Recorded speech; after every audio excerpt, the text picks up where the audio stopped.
Olá pessoal, quem fala aqui é o professor Pitt, divulgando mais uma aula de Física Básica direcionada para o ensino médio.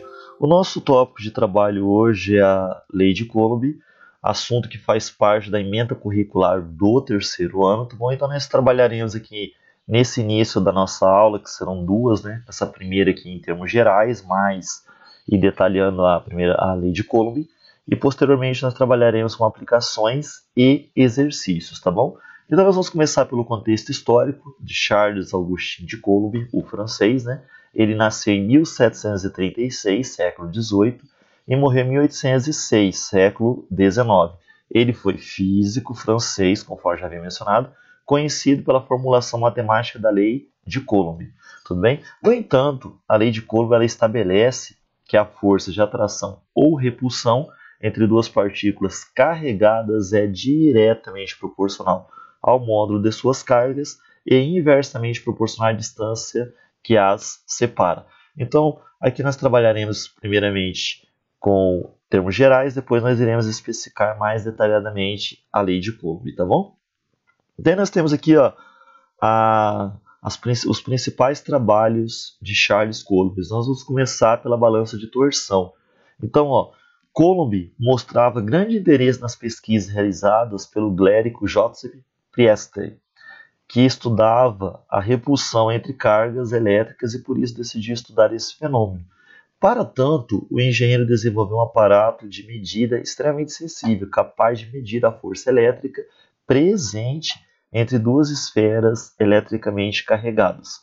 Tal aparato, conhecido como balança de torção, isso aqui é muito importante, consistia em uma haste suspensa por um fio com duas esferas metálicas em suas pontas, tudo bem? Em suas pontas. Daí nós temos aqui a figura, daí nós temos aqui a balança de torção, né?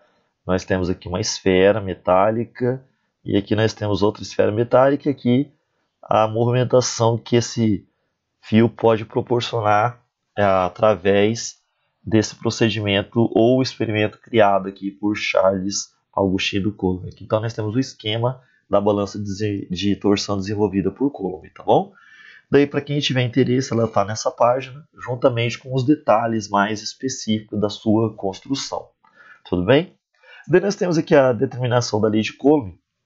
Então, como que ela ocorreu? Após diversas medidas muito precisas feitas com sua balança de torção, Coulomb foi capaz de determinar que a força elétrica exercida entre cargas era inversamente proporcional ao quadrado da distância que as separava. Além disso, Coulomb também observou que a força elétrica entre as cargas era proporcional ao produto de suas cargas.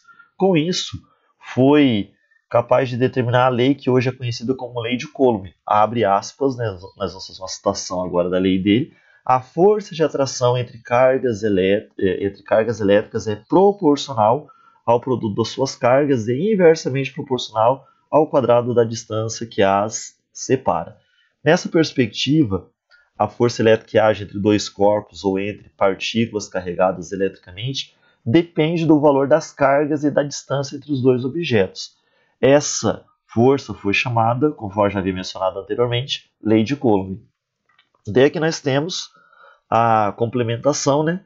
Então, esse fato ocorreu no ano de 1785, que o cientista francês, através de medidas laboratoriais, determinou que o valor do modo da força que existe entre duas esferas carregadas, sendo uma carga Q1 e outra com carga Q2, é proporcional ao produto em modo delas, né?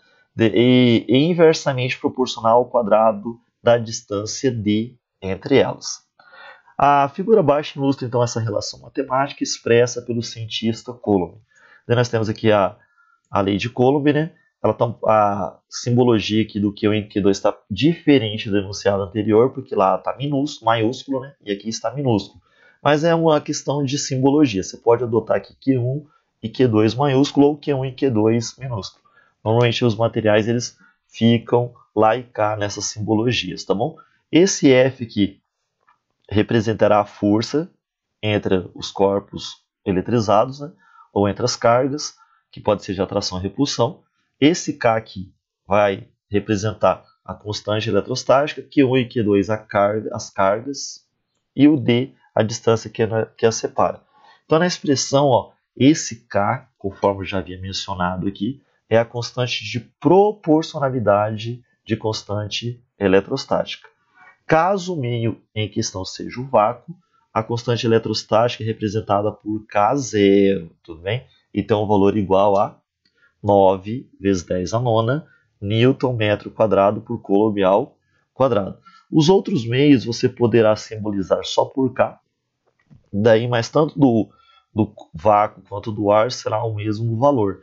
Outros meios como óleo e assim sucessivamente, nós podemos simbolizar pelo K somente, tá bom? Eles vão apresentar valores diferentes dessa constante apresentada aqui, que é para o vácuo e o ar, tá bom? Daí nós temos aqui, ó, a lei de Coulomb, onde que aqueles elementos mencionados, o F é a força, o K é a constante eletrostática, o Q1 a carga do corpo 1 ou da esfera 1, né? O Q2 é a carga do corpo 2 ou da esfera 2, e o D ao quadrado é a distância entre as cargas, tá bom? E o K depende da permissividade, ó, elétrica do meio. No vácuo, K é dado por K igual a K0, ou seja, 9 vezes 10 a nona. Aqui nós temos algumas situações, você pode até remeter ao princípio de Dufay, né, os opostos, se atrai os iguais se repele, só que o Charles Augustin de Coulomb ele vincula a força de repulsão e de atração.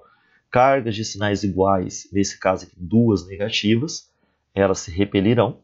Cargas de sinais contrários, aqui uma positiva e a outra negativa, sofrerão atração. E cargas de sinais iguais, nesse caso aqui as duas positivas, sofrerão repulsão.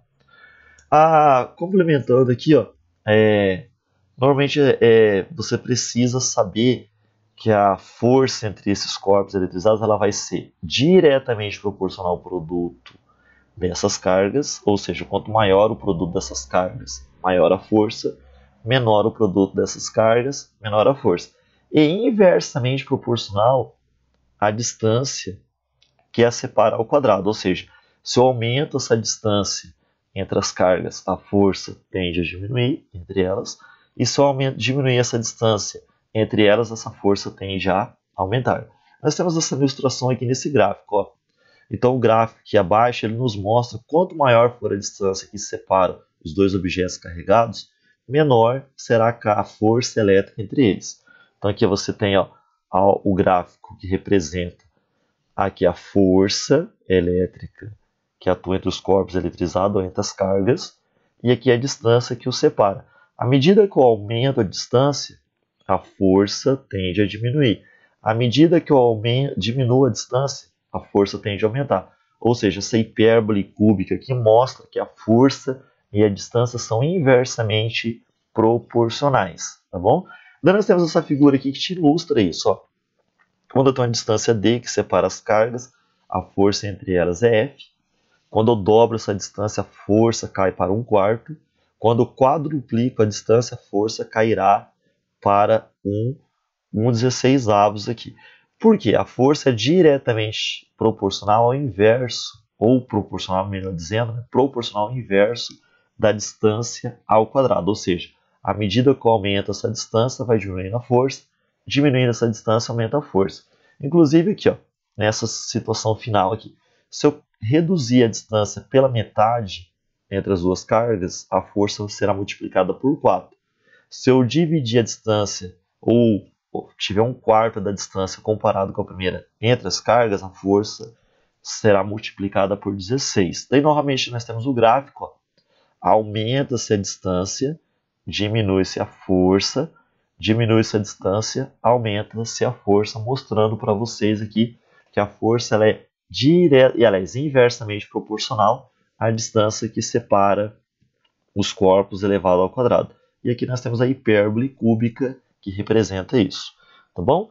Daí nós temos aqui, ó, o interessante é notar que a força elétrica sempre atua na direção da linha imaginária que une as duas esferas, ou corpos, sendo que seu sentido é determinado pelo sinal relativo entre as duas cargas. Essa linha imaginária que ele está mencionando é essa daqui, ó, uma linha imaginária que liga as duas cargas, os dois corpos eletrizados, tá bom?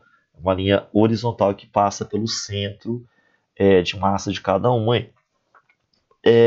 Daí nós temos aqui, então, de acordo com a figura abaixo, podemos perceber que a força é de ação atrativa, quando as cargas possuem sinais diferentes, e de ação repulsiva, quando as cargas possuem sinais o quê?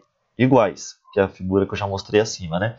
Então, a força elétrica que atua sobre um dos corpos possui o mesmo valor em modo e mesma direção que a força que atua sobre o outro corpo, porém possui sentidos contrários ou opostos.